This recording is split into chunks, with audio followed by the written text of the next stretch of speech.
Fly High, Bessie Coleman by Jane Sutcliffe. 2,000 people sat with their faces turned to the sky, high above the airfield. A pilot had just finished carving a crisp figure 8 in the air. Suddenly, the plane seemed to stumble, twisting and turning, began to fall from the sky.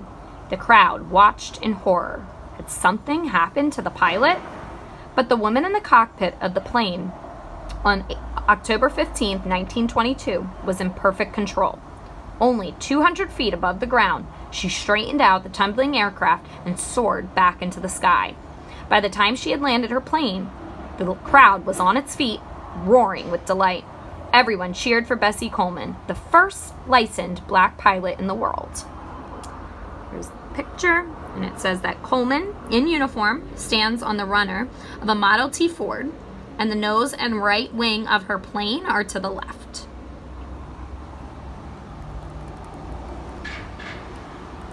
Growing up. Bessie Coleman was born on January 26, 1892. She was a bright girl and a star pupil in school. In Waxahachie, Texas, where Bessie grew up, black children and white children attended different schools. Each year, Bessie's school closed for months at a time. Instead of studying, the children joined their parents, picking cotton on big plantations. Bessie's mother was proud of her daughter's sharp mind. She didn't want Bessie to spend her life picking cotton and urged her to do something special with her life. Learning to fly.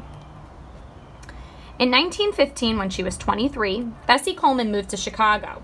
She found a job as a manicurist in a men's barbershop. Coleman loved her job and the interesting people she met there. After the United States entered World War I in 1917, soldiers returning from the war often came to the shop. Coleman was fascinated by their stories of daredevil pilots.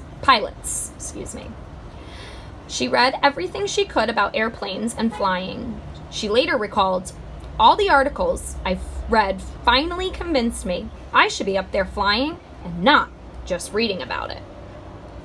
Bessie Coleman asked some of the Chicago pilots for lessons. They refused. No one thought an African-American woman could learn to fly. In desperation, Coleman asked Robert Abbott for help. Abbott owned Chicago's African-American newspaper, the Chicago Defender. He had promised to help members of the black community with their problem. Abbott told Coleman to forget about learning to fly in the United States. "Go to France," he said to her, "where no one would care if her skin was black or white." So she did. First, Coleman learned to speak French. Then she applied to French flying school and was accepted. On November 20th, 1920, Coleman sailed for France, where she had spent the next 7 months taking flying lessons. She learned to fly straight and level and to turn and bank the plane. She practiced making perfect landings. On a second trip to Europe, she spent months mastering rolls, loops, and spins. These were tricks she would need if she planned to make her living as a performing pilot. Performing in air shows. Coleman returned to the United States in the summer of 1922. Wherever she performed, other African Americans wanted to know where they, too, could learn to fly. It was a question that made Coleman sad. She hoped that she could make enough money from her air shows to buy her own plane. Then she could open a school so everyone would have a chance to feel the freedom she felt in the sky. By early 1923, Coleman was close to her goal. She had saved her money and bought a plane. Then, as she was flying to an air show in California, her engine stalled. The brand new plane crashed to the ground.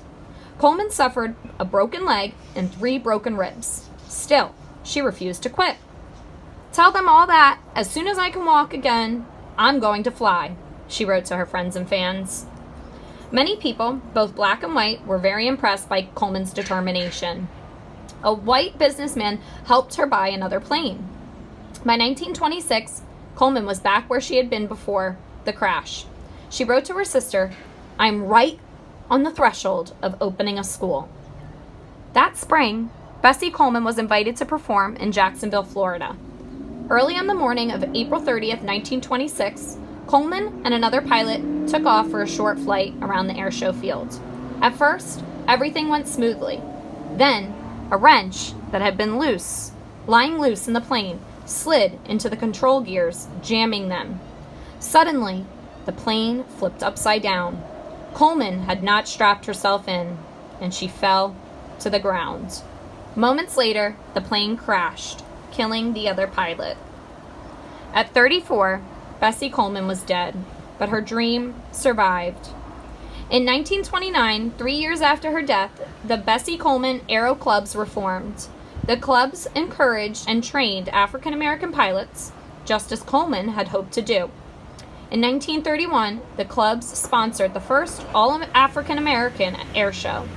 Bessie Coleman would have been proud.